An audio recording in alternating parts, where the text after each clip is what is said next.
Hello,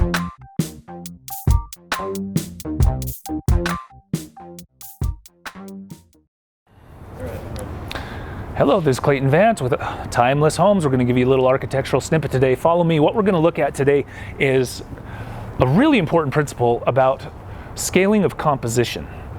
If you have composition, like a design, geometric design at a particular scale, the more levels it has, the more interesting it is. And there's a big difference between modern architecture and traditional architecture. Take a look at this building right here. We're going to cross this street real fast, and it's just a generic old early 19th century building, nothing super special, but what it has is a very ordered facade that we're looking at. But then on that facade, it has different layers of composition, and you can see that. So at the grand level, you have the overall composition, and then you have these little mini compositions. With that, you keep having more littler compositions, and then even at the level of the material that's being used. So when you look at this building behind me, it's a standard, typical modern building, and what it doesn't have is the scaling at different levels. And what I mean by that, if you're looking at this tree right behind me, it has a general type.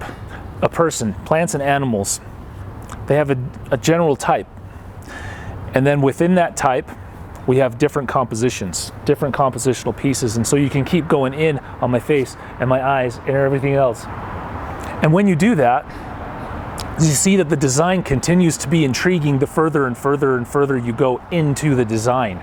And so you can start big, and then you can keep going at different scales till you get to the molecular level, and it's still interesting. Whereas with modern architecture, it loses it after the overall composition, because what do? I go into this metal steel post.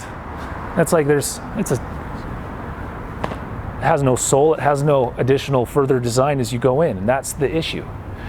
And that's one of the reasons why modern materials, modern architecture really loses it for pedestrians when you're experiencing architecture. Because let's face it, you experience architecture at a pedestrian scale. You don't experience it through a car, through windows, or through anything like that. To experience architecture, you do it when you're walking by something just like this, and your hand brushes up against it, or you see it. And it's a more enriching experience if it's organic, and it has compositional scales and mirrors nature in that way.